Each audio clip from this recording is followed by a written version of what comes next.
So I see Ghostbusters the other day, and I was excited for this movie. I'm a huge fan of the original. The original to me is, it's one of the best. I actually, you guys can't see it right now, but I actually have a Ghostbusters poster like right down here. I love that movie, love the original, and it's classic to me. And I'll be honest with everybody, I'm not a huge fan of Ghostbusters 2.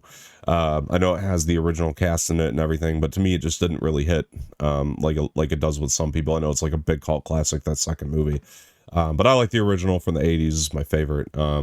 Of the Ghostbusters, and 2016 is 2016. I don't think it's as bad as a lot of people said, but it's not good. It's not good. The 2016 version with the SNL people, Melissa McCarthy, the Paul Feig directed one with Melissa McCarthy, The one with the women.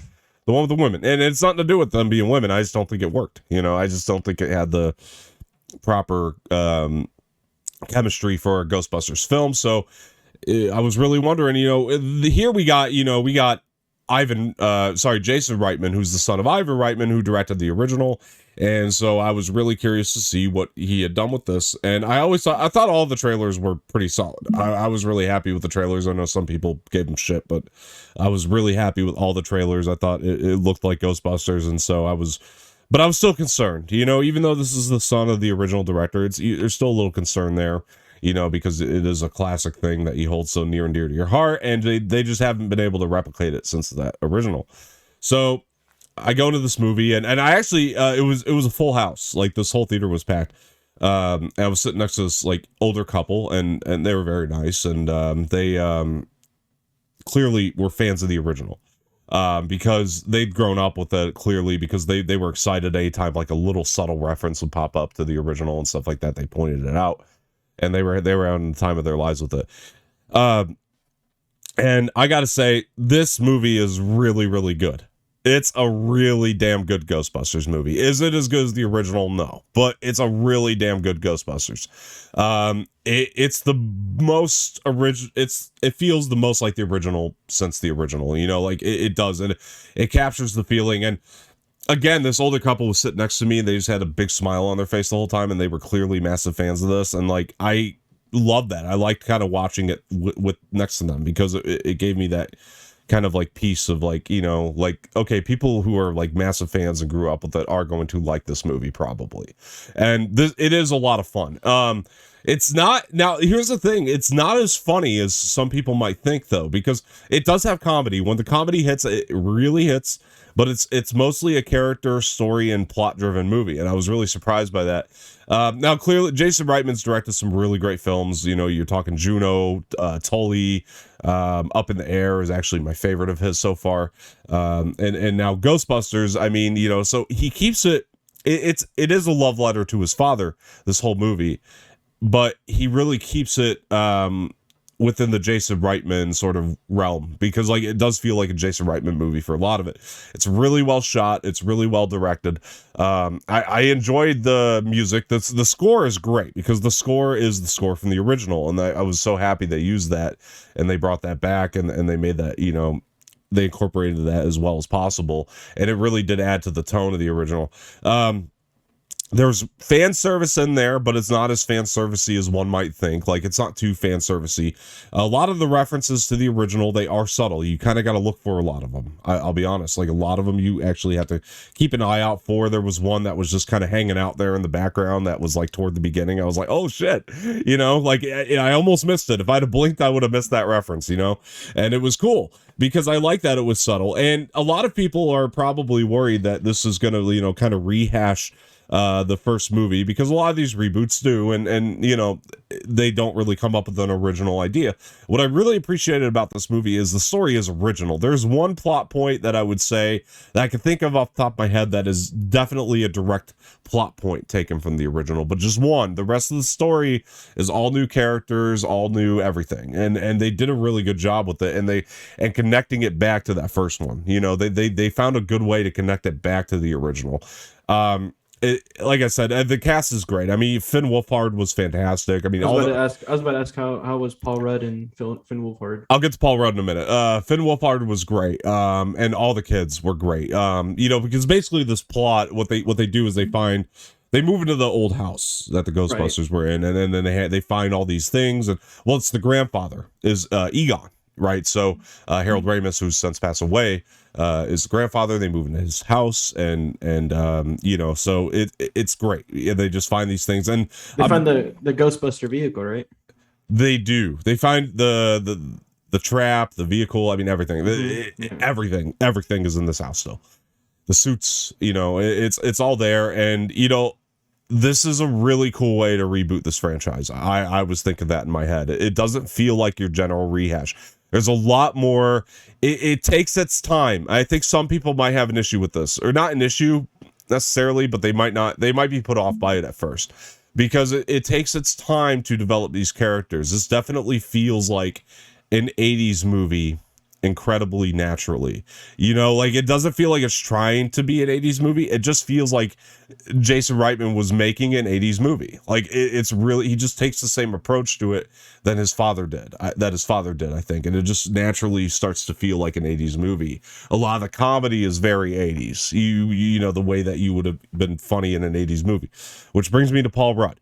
Because if Paul Rudd was an actor in the 80s, he would have been even bigger than he is now. Because he fits into this tone so well, and he is like the standout of this whole thing. As great as everybody else is, and as much as I got attached to all the characters in the movie, and they do a good job at that, really, they do. I loved all these new characters by the time they were done.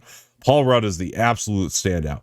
He comes walking into the school, and that's not a spoiler, it's just he's a teacher in the movie. It's in the trailers. But comes walking into the school in the beginning, and he says some stuff. Has some jokes, you know, starts giving out some jokes, and he brings such a bright spot to it. And you're like, you look at his character and you're like, this is somebody I would have seen in the 80s. Like, this is an 80s character. And he just brought so much of that to the movie, and I loved him in this. He is so charming, so amazing. He is the standout. Critics have not been very kind to this one, though. I will say that I did look on, I think Metacritic gave it like a 59 out of 100, and then Rotten Tomatoes like 61%. So not the worst score in the world. I think we're still at the majority of the critics still enjoying it for the most part, but it's there's a lot of critics that haven't been kind to it, and I'm really confused as to why. And I mean, granted, it's definitely not the rehash or the reboot that you would expect. Again, I'll mention that again here. It's not the rehash or the reboot that one would expect. It's definitely a story it's 96 audience scores. So. But the audiences are loving it, and that's the good thing. And there was 2 times that people clapped at, and I went to a Saturday night for this. This isn't like your press screenings where we're hearing about standing ovations all the time. This is with the general audience, and the general audience like got up and cheered twice throughout the movie. Anyway, this is not the story you would expect for a rehash. It does give you a story that you're going to be like, oh, I didn't think it would go there. I didn't think that would be the story they tell based on the trailers. So I could see some people being put off by that. But again, it's fantastic. It's fun. If you could buy into what they're trying to do here, it is probably the best way to do it, because it's just not a rehash of the first movie. It's just trying to be something different, but capturing the tone of an 80s movie.